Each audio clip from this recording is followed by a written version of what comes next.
आज हम पढ़ेंगे अपवर्तन के नियम।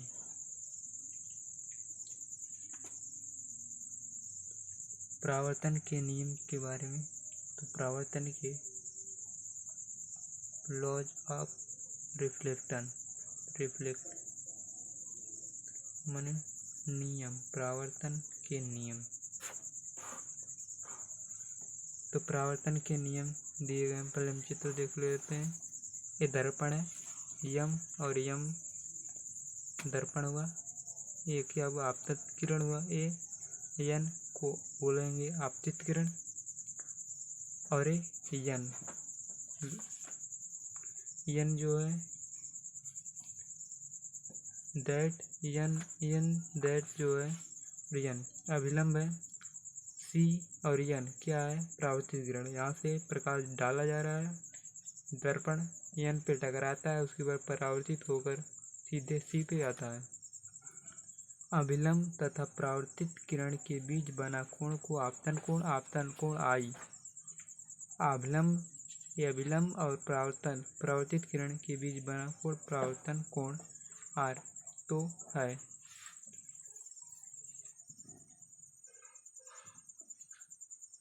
किसी परावर्तक तल से, कौन से तल से? किसी परावर्तक तल कौन है? यम तथा यम डैश क्या है? परावर्तक तल यही है। परावर्तक तल से प्रकाश के परावर्तन निम्नलिखित दो नियमों के अनुसार होता है। प्रकाश का परावर्तन किन नियमों के द्वारा होता है? दो नियमों के द्वारा होता है। या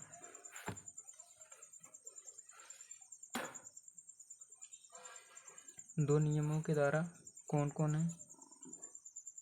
प्रथम नियम क्या है? आपतित किरण ये वाला, परावर्तित किरण ये, और आपतन बिंदु यन को कौन बिंदु कहा जाता है? यन कौन बिंदु? आपतन बिंदु।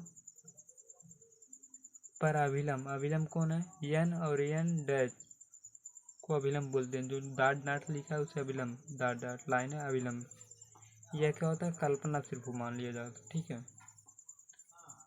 अभिलंब तीनों माने ये आपतित किरण, आपतन बिंदु, परावर्तित किरण तीनों एक ही तल पे, जैसे यहाँ कागज की तल है, जैसे क्या कागज की तल है में होता है, जैसे कागज के तल में होता है, ठीक है। उसी प्रकार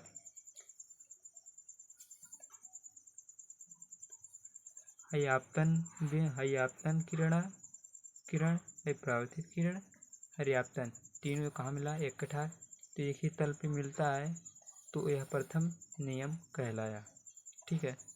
और दूसरा नियम क्या है? द्वितीय नियम आपतित परावर्तन कोण। परावर्तन कोण पहले आपको होना है। परावर्तन कोण सदैव आपतन कोण के बराबर होता है। इसमें दिया गया दोनों कोण क्या बराबर है। द्वितीय नियम के बाद आपतन कोण, परावर्तन कोण कौन है?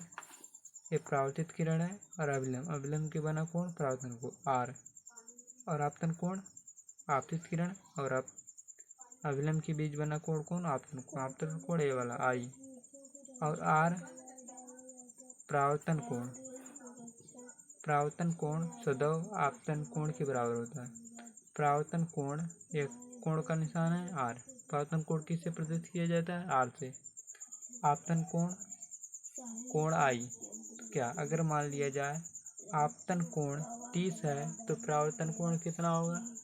30 होगा। अगर आपतन कोण 30 है तो परावर्तन कोण 30 होगा। या बहुविकल्पी में पूछ लेता है, किसी प्रकाश किरण एक जाती है, दर्पण से टकराती है, परावर्तित होती है, आपतन कोण उसमें 30 अंश बनता है, तो परावर्तन कोण कितना होगा? क्योंकि तो द्वितीय नियम के अनुसार आपतन कोण तथा परावर्तन कोण के बराबर होता है। आपतन कोण अगर 30 है तो परावर्तन कोण कितना होगा? 30 होगा। अगर परावर्तन कोण 40 है तो अपवर्तन कोण कितना होगा? वो भी 40 होगा। फिर पूछ लिया, प्रकाश किरण आपतित होती है, दर्पण आपतन बिंदु पे टकराती है उसके बाद परावर्तित होती है। तो परावर्तन कोण आर है, आर का मान अगर 90 है तो आई का मान बताइए। तो द्वितीय नियम के अनुसार आप परावर्तन कोण सदैव आपतन कोण के बराबर होता है। परावर्तन कोण 90 है तो आपतन कोण कितना होगा, 90 ही होगा। राज्यों पर दबाव डाला गया है, अंग्रेजी के संरक्षण में आ गए और उनके बाद अंग्रेजी राज्य की उनकी आंतरिक सुरक्षा का वाहक बन जाए। इसे द्वितीय नियम को स्नेल का नियम भी कहा जाता है। कौन नियम? स्नेल का नियम। तो परावर्तन के कुल कितने नियम होते हैं? 3। ये भी पूछ सकता है परावर्तन के कुल कितने नियम होते हैं? 3।